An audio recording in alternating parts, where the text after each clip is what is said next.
it's Lisa. Today we're going to do a 2-page layout using some 4x4 photos. I went ahead and cropped these and printed them on 4x6s. These were taken at a museum that my stepdaughter took me to when we went to visit her this summer. It is a place that she used to work when she was in college. The college she went to requires that students work on campus, and they have all kinds of things. They even have a dairy farm, and it's really interesting. But we went to the old mill and we saw this young lady doing weaving, which was really interesting. And then we went into the museum and saw all kinds of things, including the Beverly Hillbillies car. Now, I used to watch the Beverly Hillbillies when I was a kid. It was syndicated, and there were a lot of things here that were kind of like things that has significance to me from my childhood. I used to love pocketbooks. I could care less about them now, but I used to love pocketbooks when I was a child. And this thing looked like the David Winter houses that I collected when I was older, and I always wanted one of these kind of doll houses. So there were just several things that just sort of took me back to my childhood, and I'll tell you about the loom a little bit later on. But that's kind of the theme of the photos, because I took photos of things that had some particular significance. There were tons of stuff in the museum.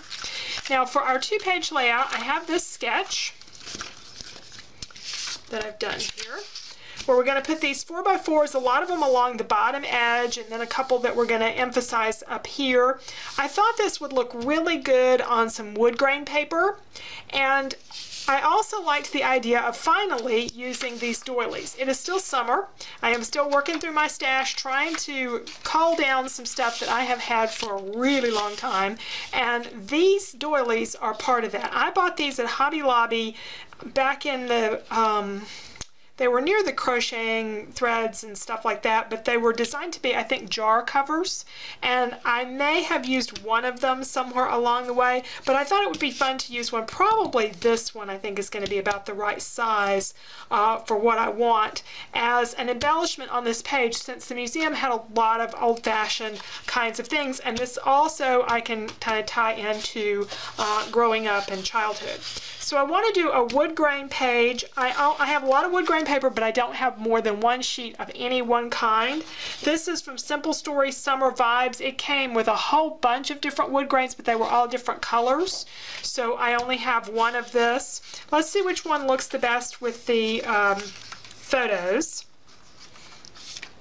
This color is really good with them. The thing about this paper, though, is it makes me think of just fresh cut wood, or just, you know, something that's very new and not really old. So that's why I'm not as keen on using that paper. I think I'd rather use one of the other three. I like this one a lot. Looks good with the photos. I don't like this one as much. There's something about it I'm just not crazy about that design. I also feel like I can use one of the larger scales here, because I'm going to be splitting this over 2 pages. You can see I'm going to have some on each page. If you do a lot of 2-page layouts, I have a class called 2-Page Terrific, and one of the things we deal with in there is what to do when you don't have enough paper to go over 2 pages, and there's lots of ways of dealing with that. So, kind of leaning towards this one. But I may end up turning it, it was designed to go this way, I may end up turning it this way so that I can use it across the 2 pages. I don't know. Yeah, that's probably how it's going to have to go. Otherwise, if I cut it here, then my stripes are not going to line up. See, this needs to kind of go continually across, or I'm going to need to turn it this way. So I think I like this paper the best. So that's my paper. There's my doily. Other embellishments I have, since I'm still trying to go through my stash, I still have some flair that I want to use, and I found these Chanel stickers, and I liked maybe the Tell Me a Story one, or the Curious one, since we were in a museum. So we'll work on this. So next thing I'm going to do is trim these down, start trimming the paper and laying this out. Now I'm going to have some other paper, because you can see I've still got some area up here to cover. So I'm going to pick some kind of neutral background to put these on, or find some other designer paper that I can tuck in there just at the very top. So that's my next project. Now the most logical thing actually to work with this is that the Summer Vibes collection has a paper that's got the same background or a very similar background with some flowers. And this actually gives me some colors to go with because these are very neutral and I really didn't have a lot of colors to pull out. So this gives me some colors. So I'm going to trim a little bit. Now I do have to decide which way. I think we'll cut it in half this way, and we'll take a little strip off of here on each side. So I have 2 sheets of very thin designer paper. This is kind of stuff that came out of those paper packs. I use it for lining envelopes and lots of different things, and it's great for backing when you have several different papers you want to pull together for a page like this one, because I need some kind of base to put everything on. So my 2 sheets of paper and then my photos will go at the bottom. Now I want to use this very old border punch, another thing out of my stash. It's from Stampin' Up! And it's this pretty scallop edge, but it is a challenge to get everything to stay lined up neatly as you use it, and I just couldn't work with it on a large sheet of paper, so I trimmed down a strip, and that made it a little bit easier to get a neat border. I still had to do a couple of different tries before I finally got a border that I was happy with for this page. But I'm going to tuck that under the photos on each side so it'll go all the way across, and then I have a space there where the journaling will fit in.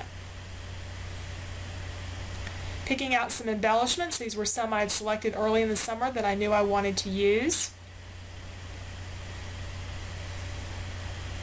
At least the flare was. Those Chamel cork stickers I haven't had but about a year or so, but I really like those.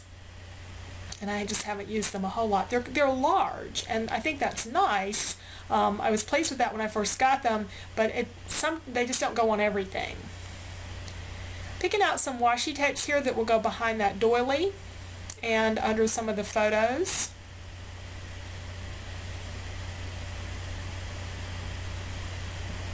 So I have the photos glued down, but I'm just adding a little bit of extra interest to these.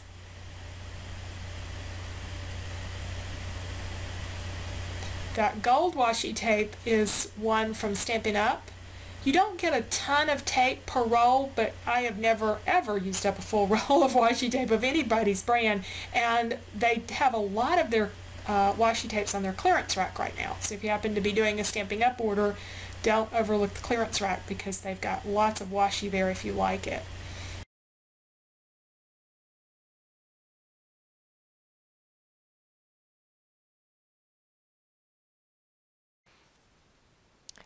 In Silhouette software, I'm going to use the text tool and type in my text on 3 separate lines because I want to use some different fonts and some different sizing here. So I type the text, click away, and then go back and do another bit of text in its own block.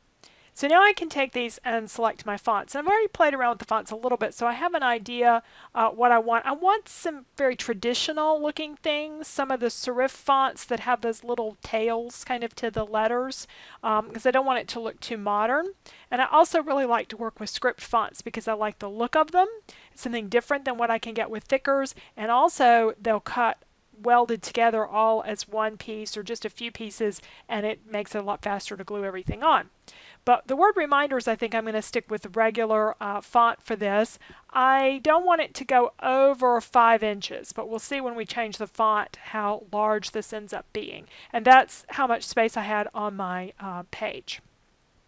So I've got the word reminders selected, and the font that I want is the Century font. I like this because it has those little extras on the letters, and they're not real thin, so they'll still cut even in a smaller size. So we're going to take this and we're going to bring it down a little bit so it fits within 5 inches. Actually, there we go.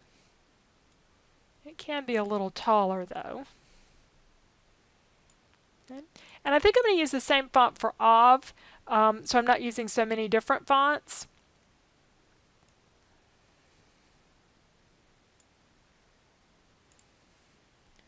But now I can make this a little bit smaller if I want to, because it's just, an extra word, doesn't have to be quite so big. I could also go back here to reminders, and one of the things I could do with this, some of the fonts you can choose bold. This is not one of them. Not every font lets you do that, but some of the fonts will let you do bold. For example, if I choose, I think it's Times New Roman, it allows me to do bold, and that gives you a different kind of look. So I'm going to do a Control Z to back up from that a little bit and get us back to our Century font. But just to give you an idea. Now the next class that I'm going to be doing is using the Silhouette to create titles, and we'll be doing all kinds of things, some simple things like we're doing now, and a lot more complicated things as well. So be on the lookout for that. Now for childhood, I have a font that I bought at the Silhouette store, and when I go over to the library, there's an option here, My Fonts, and one of the fonts I bought is the Suzy Q font. So with the text selected, when I go and choose that font, it automatically changes my text to that Suzy Q font, which is a nice script font. I want it a bit bigger than this. Kind of keep it within the 5-inch range as well. But notice how, because this is a script font, the letters overlay one another. I can then weld these together, and it will be easy to cut everything out as everything except the C out as one piece. So all I need to do is right-click and choose Weld. And that puts everything together except for the letter C, which is fine because what I'd like to do is to make this letter a little bit larger. See how this is going to look when it's cut out. I'd like to have that C just a little bit larger than the rest, and that's really easy to do, is to take one letter and make it a little bit larger size. So I have my fonts laid out here, and now I just need to position these where my papers are going to be on the cutting mat and send it to cut. So I have my letters cut here out of mostly designer papers. Actually, I think they're all three sort of B-side designer papers here. The challenge I had though is that they don't show up as great on the background as I want. Some of them do, but that orange did not. So I'm going to put a shadow, and I cut this out of a dark gray paper. You'll see that in a moment. In the class I have coming up, we're going to talk about shadows and offsets and the differences and when to use which one.